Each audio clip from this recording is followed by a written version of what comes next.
Hi, your practising high court advocate. ఈ video ఎవరెవరైతే false rape కేసెస్లో ఇరుక్కుంటున్నారో మగవారు, వాళ్ళు బెయిల్స్ తెచ్చుకోలేకపోతున్నారు, మంత్స్ టుగెదర్ జైల్స్లో ఉంటున్నారు. There are incarcerating all together sometimes for months and కొన్నిసార్లు సంవత్సరాలు కూడా. కొన్ని ఫోక్సో కేసుల్లో అయితే 8 to 12 months 1 year వరకు కూడా జైల్లో ఉండాల్సి వస్తుంది. ఇక్కడ వాళ్ళ అడ్వకేట్స్ నేను చెప్తున్న పాయింట్స్, ఇలాంటి జడ్జిమెంట్స్ అన్నీ కూడా మీ బెయిల్ అప్లికేషన్స్లో సైటేషన్ చేస్తున్నారా లేదా చూసుకోండి. Not only for the victims. ఇక్కడ విక్టిమ్స్ అంటే particularly according to my mind set అక్యూజ్డే, ఎవరైతే మగవారు ఫాల్స్ కేసెస్లో ఇరుక్కుంటున్నారో వాళ్ళే victims. So now I'm discussing about the judgment of high court of NCT Delhi. ఈ జడ్జిమెంట్ పేరు Rishabh Rawat versus state of NCT Delhi, bail application number 780 of 2022. ఈ జడ్జిమెంట్లో మగవారికి if it is a false case, దీంట్లో నేచర్ ఆఫ్ ప్రామిస్ అనేది అంటే ఇద్దరు ఒక లివ్ ఇన్ రిలేషన్షిప్లో ఉన్నప్పుడు వాళ్ళిద్దరి మధ్య జరిగిన ఒక సెక్షువల్ ఇంటర్ కోర్స్ రేప్ కింద తీసుకోవచ్చా, లేకపోతే దాన్ని రేప్ కాదని ప్రూవ్ చేయొచ్చా అని చెప్పడం జరిగింది at the time of stage of bail. In this judgement the high court of Delhi clearly expounds that the assessment and evaluation of the evidence must be taken into consideration only at the stage of trial but not at the stage of bail proceedings. Bail proceedings నడుస్తున్నప్పుడు దాని యొక్క evidence యొక్క evaluation చేయకూడదు. Only ఎక్కడైతే trial నడుస్తుందో bail ఇచ్చి మనిషిని బయటకు తీసుకొచ్చిన తర్వాత, అంటే ఇక్కడ విక్టిమ్ అంటే అక్యూజ్డ్ ఎవరైతే ఉన్నారో అతను బయటకు వచ్చిన తర్వాత at the time of trial మాత్రమే ఆ evaluation of the evidences and in depth research చేయాలి. అప్పుడు శిక్ష వేయాలా లేదా అని నిర్ణయించబడాలి. But at the time of bail proceedings the assessment evaluation of the evidence must not be taken into consideration అని చెప్పడం జరిగింది. అయితే బ్రీఫ్ యాక్ట్స్ ఆఫ్ ది కేసులోకి వెళ్దాం. Brief acts of the case ఏంటంటే ది కంప్లైనెంట్, డిఫాక్టో కంప్లైనెంట్, అమ్మాయి victim, actual victim in the case.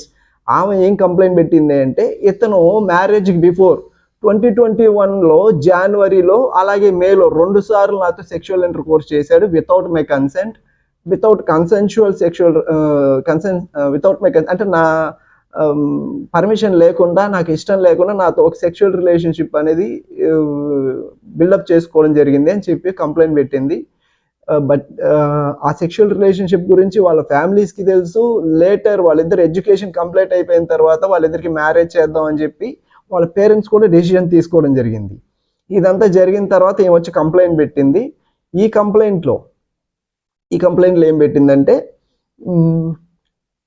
అతనికి first the contentions of the petitioners council, petitioners యొక్క అడ్వకేట్ ఏం చెప్పారు, ఆయన కంటెన్షన్స్ ఏం తీసుకున్నారు బిఫోర్ ది హానరబుల్ హైకోర్టు ముందు ఆయన వాదనలు ఏం జరిపారు అంటే మన మగవారికి అంటే అక్యూజ్డ్కి అనుకూలంగా కంటెన్షన్స్ ఏంటి. The contentions of the petitioner counsel are, ఈ కంప్లైంట్ ఫైల్ చేయడానికి కేవలం అతను విత్డ్రావల్ ఆఫ్ మ్యారేజ్ చేసుకోవడం మాత్రమే. అక్యూజ్డ్ ఎవరైతే ఉన్నారో అతను తర్వాత మ్యారేజ్ చేసుకోలేను, పరిస్థితులు నాకు అనుకూలంగా లేవు, what ever be the reasons, వాళ్ళ పేరెంట్స్ యొక్క ప్రెషర్ అవ్వచ్చు, అతని ఫైనాన్షియల్ పొజిషన్స్ అవ్వచ్చు, అతని జాబ్ పర్పస్ అయి ఉండొచ్చు, అతను ఇంకెక్కడైనా అబ్రాడ్కి వెళ్ళడానికి అయి ఉండొచ్చు, అతని హెల్త్ రీజన్స్ అయి ఉండొచ్చు, ఏదైనా ఏ కారణం ద్వారా అయినా అతను మ్యారేజ్ చేసుకోలేను అని చెప్పడం ద్వారా మాత్రమే ఆమె వచ్చి ఒక రేప్ కేసు పెట్టింది. కానీ బిఫోర్ వాళ్ళిద్దరి మధ్యలో ఒక కన్సెన్షువల్ రిలేషనే ఉంది, వాళ్ళిద్దరికి ఇష్టపడే సెక్షువల్గా దగ్గర అయ్యారు, దీన్ని రేప్గా తీసుకోకూడదు అని చెప్పడం జరిగింది. That is the first point.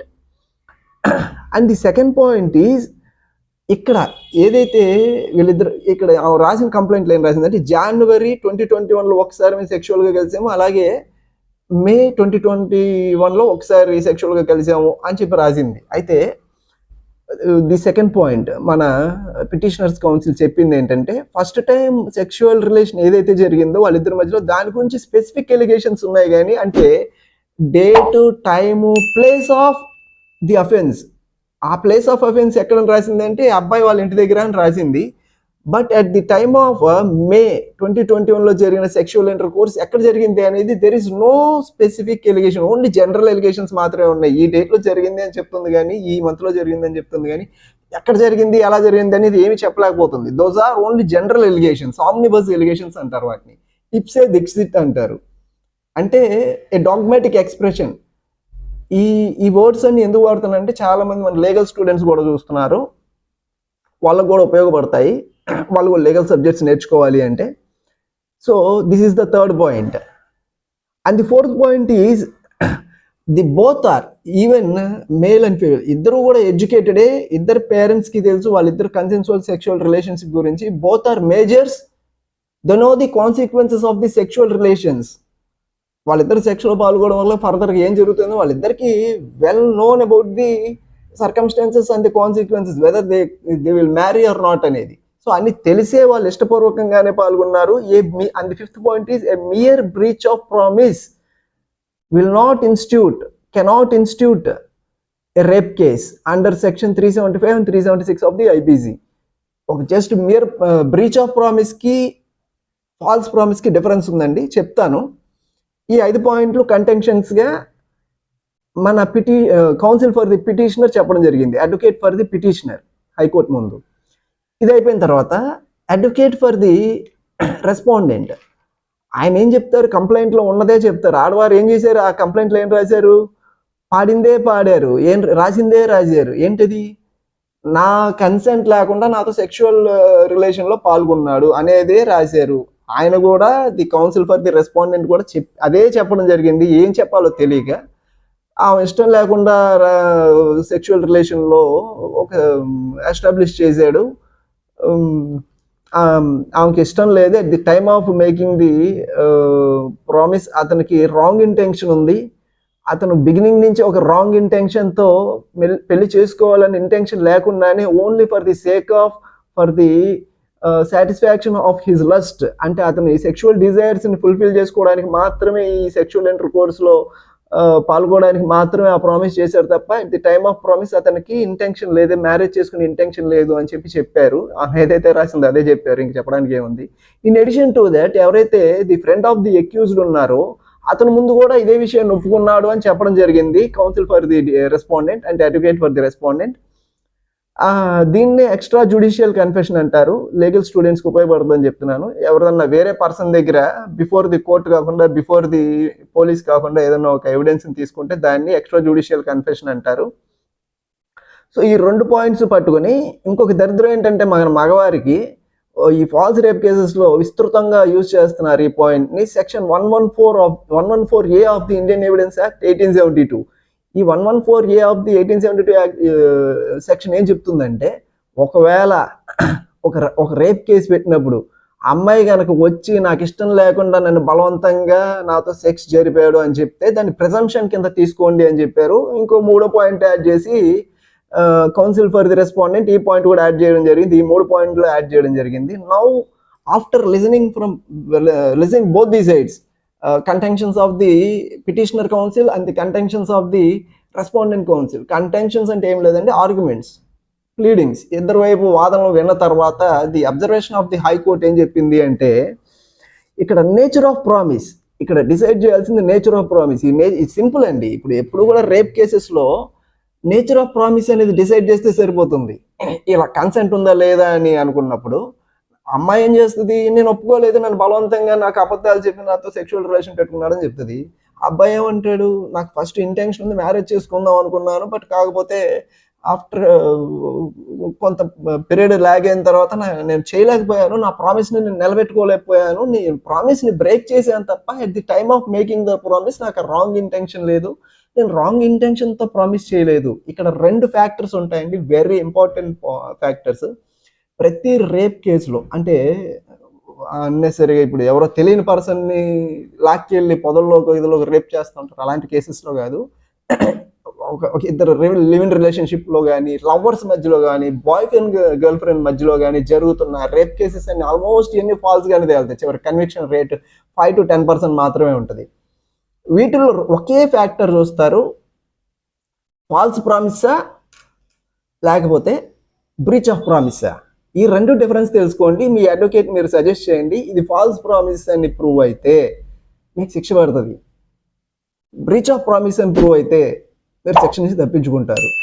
ఇక్కడ హైకోర్టు కూడా after observing the nature of promise, the high court said that this is not the right and appropriate time, right and appropriate stage to decide whether the promise is given by the accused is false promise or breach of promise.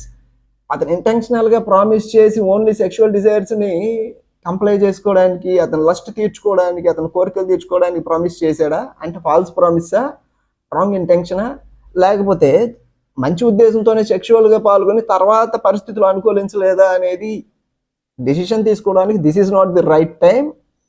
But basing on the ఇక్కడ ఇంకొక judgement ఉంటుందండి, students అందుకే చూడమంటున్నాను, even advocates కూడా చూడొచ్చు.